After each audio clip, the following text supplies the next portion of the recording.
It's about 7:30 in the morning on the 7th. We're here at the Snow Creek trailhead and just got registered.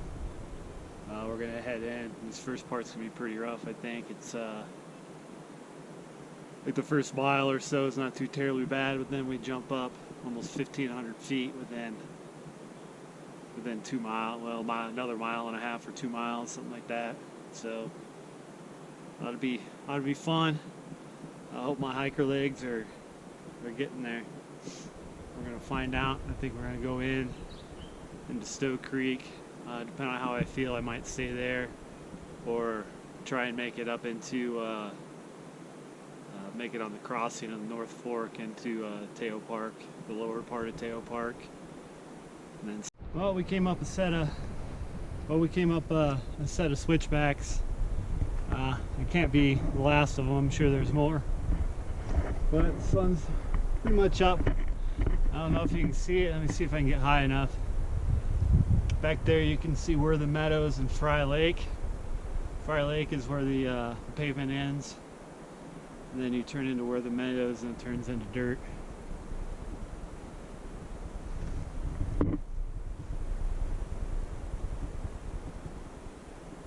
I have to say this hike is so far easier than my first one.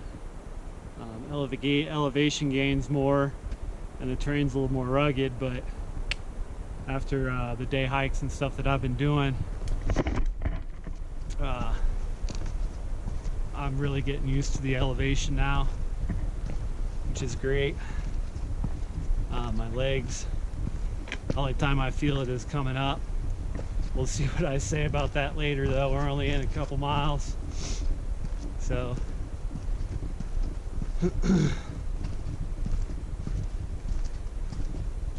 but within a week I should be good to go on any hike for any distance. The only obstacle that I'm really going to run into is snow in the passes, like when I go over Washiki Pass or Texas Pass, whichever one I go through. And then I'm probably guessing the Titco Basin. It should be probably close to the end of July when I get up in there, but I'm hoping that's not completely full of snow. I guess when I stop in Pinedale, I'll stop at the fly shop, the outdoor shop that I emailed about 7 months ago about climbing Gannett. See what kind of information they have.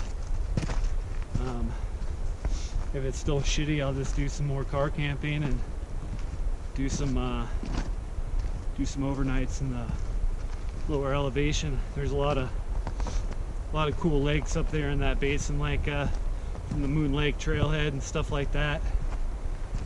I forget the name of the other trailhead. It's not commonly used, but I've read that those lakes are really good fishing. So we'll see what comes.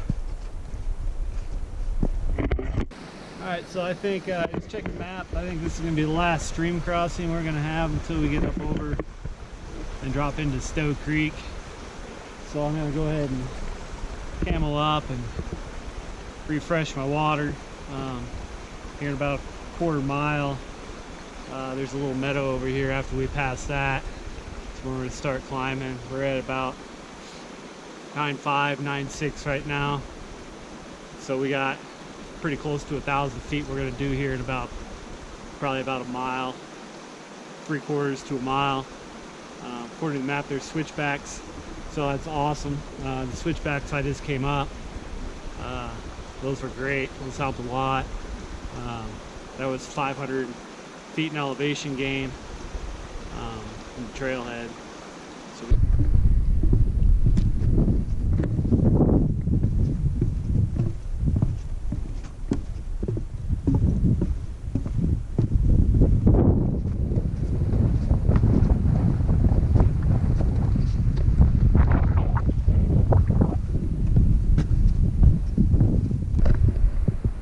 should have probably crossed about the 10,000 feet mark.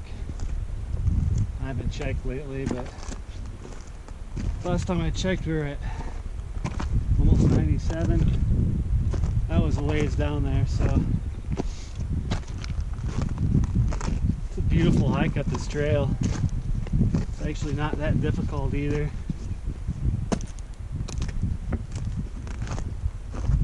Once you get past the altitude anyway. Just taking it slow. Get down into, I believe they call that the Lander Valley or the Lander Basin.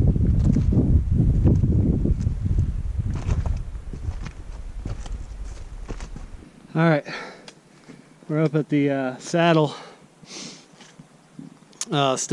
Getting ready to drop into Stough Creek. Some snow up here still. And we're gonna come through these trees and see the winds for all their glory.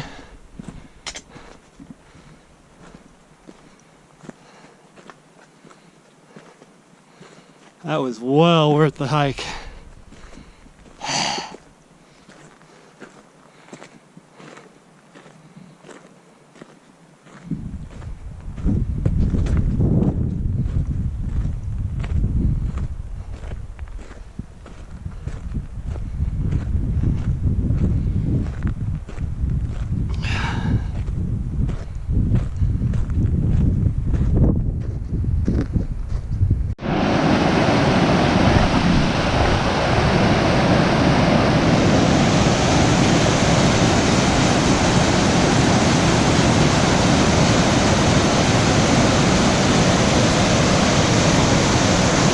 Find me a nice little spot around here and have me some lunch.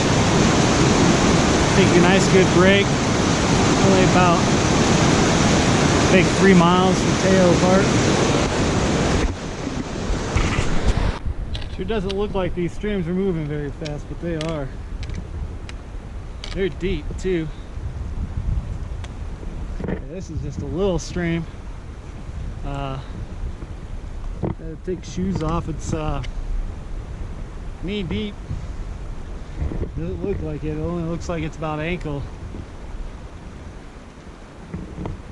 That water sure feels good. So the stream up at Popo Park was running a little too fast for my blood, so I backtracked and hiked down to Three Forks Park and stayed there. I could have crossed the stream here. It was pretty deep. I kind of walked down. It started getting up past my knees. I didn't feel like going any further. So I just set up camp on this side, on the south side. I wanted to go on the north side and do that trail back.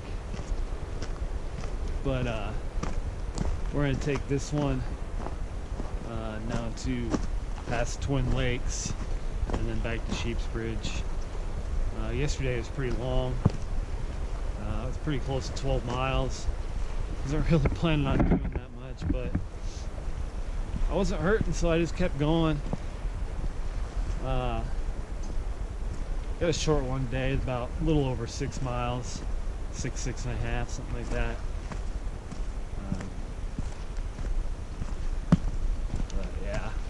Awesome trail back through Stough Creek. I would recommend taking it. I'm probably not going to film anymore. The rest of this trail I did last year.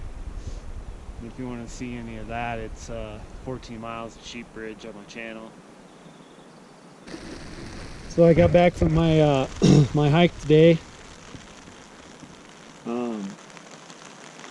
It's just an overnighter. I came back. I had a tote with some gear in it.